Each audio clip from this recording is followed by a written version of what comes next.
What's up, everyone? Toy Mantis back again. Today I'm going to be talking about a lot of stuff about Todd McFarlane, DC Multiverse. Only really going to talk about the two Mega figures that came out recently, the Clayface here and the Titan Joker.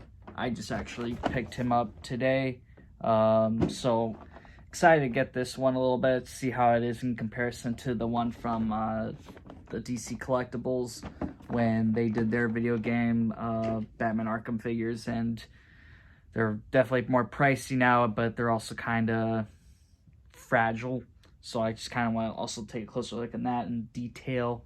But Clayface here, now I was really excited about this guy at first, but I was kind of upset. I mean, not because it looks like the shit demon in Dogma, but the fact that, you know, he's not as tall as Mattel's Build-A-Figure version. I really thought this was going to be a much more bigger figure, especially that it was sold separately as a Mega figure, $40. And the articulation's a little bit more limited. The detail is, amazing. But, for this, the arms are really just loose and wobbly, kind of. They're just, it seems cheap a little bit. Kind of can go back and forth, so a little cool there. But, it's got a rubber texture here, but here the top is just a hard plastic.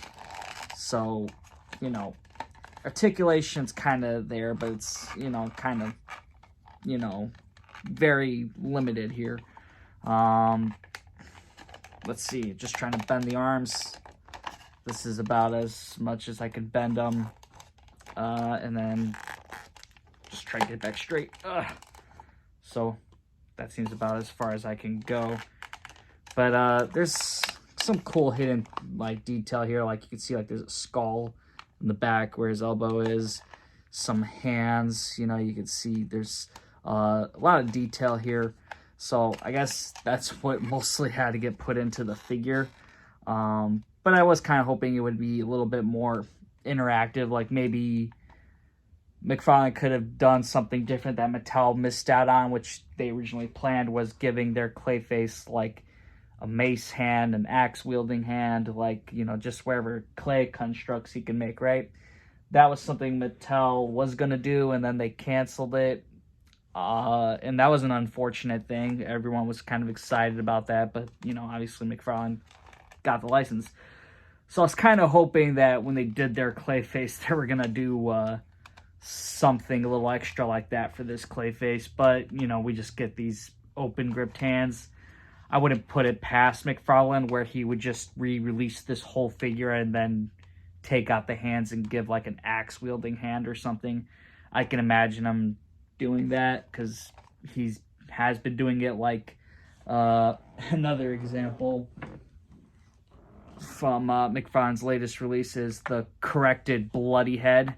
Now, if you guys watched my channel and you see my King Shark video, you know my opinion on this. And this was a funny way of making sure you would have to get a King Shark again. But, again, wouldn't put it past him, where he would make a mistake and try to fix it. But I'm going to go and look at Titan Joker and compare these two next. Okay, so looking at both versions of the Titan Joker, the original version, which is probably the most expensive one that you probably wouldn't want to pay that much more money for, especially the rate of how much toys are going for now. This one just looks way more accurate to the video game. However, it's far more fragile. You're more worried about the figure and its condition. You want to make sure your figure is going to be okay. It's not going to break apart because, if these figures, you have a few, the type of plastic they use just breaks. It's like that clear, brittle plastic. I don't understand it.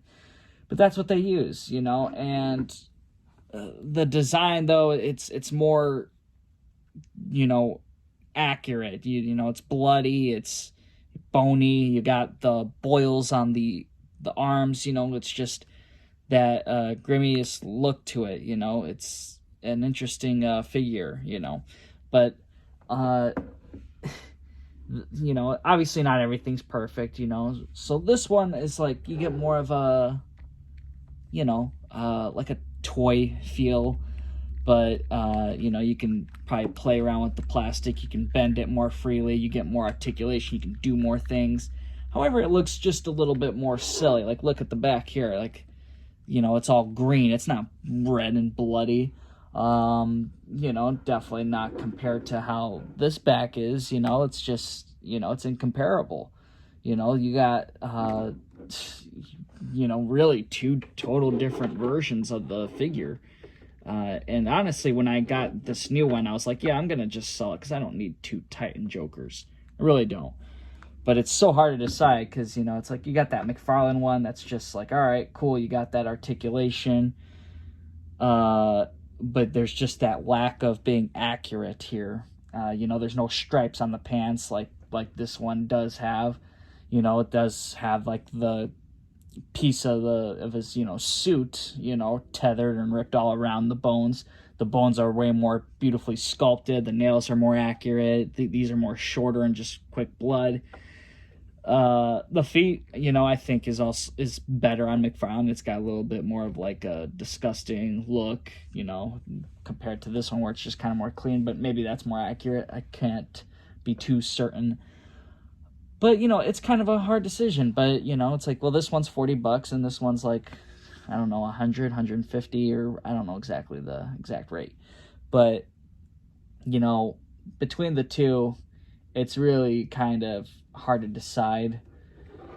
I guess it's just up to your preference, what you like. But, it's, definitely a thing you wish McFarlane took more time of. Because I think McFarlane could have really just made this figure the bloody accurate version. I don't know. $40 mega figure, it's just, it is probably difficult. So, I mean, it is a great figure, what you get for $40, I think. So it's definitely a good alternative. You're just going to have to accept the things that are incorrect with it. So, yeah, with the mega figures, we'll see where it's gonna go. It's at least their unique design, so that's kind of cool. We still get that, but we'll be seeing Killer Croc. And it's not gonna be perfect, but we'll see how that compares to the older release. Definitely, probably gonna expect to see the older one with more detail, while the new one is probably just nice to have the articulation. Killer Croc looks awesome regardless. Man-Bat, there's a lot of limited articulation, but Man-Bat's arms, they're very limited in articulation. There's no wrist articulation from what I saw. You're only stuck in the closed wing position, so you're never going to be able to have Man-Bat in a flight pose. Now, one thing I wanted to talk about McFarlane's comments recently about figures and the side-eye thing. When he says that, he wants figures to not look like they're mannequins, and you could just always have the character in an action pose. I feel like he's got it backwards, because when you put a character side-eyed, he literally only can look like this the whole time, and every time he has to be looking to the right, like he's looking at the other, like someone else is always in the room, but he can never just look at head on with someone. I mean, I don't know. I've never had a conversation with someone where I'm always just looking to the right, where I'm about to fight someone, I'm looking to the right, I mean, I don't know. Like, for me, it's just like, look straight, that's normal. If people want to have the figure look to the right, it's what our head articulation's for, you just turn to the right. Oh, he's looking to the right. My figure's looking right now. I turn my figure's head to the left. My figure's looking to the left now, because there's someone else in the room. Like, head articulation fixes that, that's the point of articulation, I believe. It's been fine the last 20 years. Todd McFarlane tried something because he thought his opinion was different and more correct. But it wasn't. He was wrong, and the fact that he didn't want to just say, yeah, we're done. He's gonna ease it, but he's not gonna take it away, and it did not work. at first I thought it was like, okay, cool with Lex Luthor. He looks like, like he's planning something. But then with it being every figure, it just was too much and ridiculous. Like once in a while, I guess, in like every year or so, one time or whatever. Sure, go ahead. But, if McFarlane really wants to do that, put an alternate head in with every figure that looks to the side. I don't know. I just think that's ridiculous. And yeah, McFarlane's comments, they're kind of weird because they're like, he kind of went into the perspective of like who matters the most. And, first of all, it seemed like what does Todd McFarlane want the most? And then whatever Warner Bros. Wants, then he'll just have to do. And then it's what kids are going to like and what he thinks kids like. And really collectors were left out of that voice to be heard from the interview I watched. I believe the interviewer was Toy Soka. I'm sorry, I'm probably butchering it. Maybe I got it right. But, that interview, you really see him just kind of only acknowledge those three groups and not the collectors. And, when I go down the toy aisles, I only ever see toy collectors. I rarely see kids actually looking. And, he's talking about how parents are talking to their kids. And, I'm actually laughing at this because, like I ask my dad sometimes, hey, what do they got at Walmart? My dad's doing grocery shopping, I don't know if Todd McFarlane's seeing my dad or some other random old dude, right? And he's just like, yeah, they don't got Superman, or they got Superman and Robot or whatever the hell it's supposed to be, apparently. Like, he's probably talking to another middle-aged man just saying what figures are in the store. I mean, that's just me. But I really think that comments from the collectors aren't really being heard at all. Like, Todd McFarlane re-released the same Suicide Squad figures twice already. The same set of 5, and we have 12 characters in that movie that could be literally explored. And people have been demanding it, me especially. But, you have Captain Boomerang, Rick Flag, Ratcatcher 2. You can do a 12-figure Build-A-Figure wave, and they can all build Starro at the end of it and make a giant Starro figure. You know what I mean? Like, he could do that one figure a month thing, whatever he tries to do with the other figures quarterly, Like, if he did a Suicide Squad movie wave, I mean, this is just me rambling on about ideas. But, I mean, there's no really way of him thinking about doing other stuff like he says, like always creating new steel and such to make certain figures. And yeah, it's definitely difficult with the figures he makes and how unique his style is. But, it's, a lot of redoing of the figures he's already made, and it's kind of just, a waste of plastic, I think, a waste of McFarlane's time trying to come up with different packaging ways.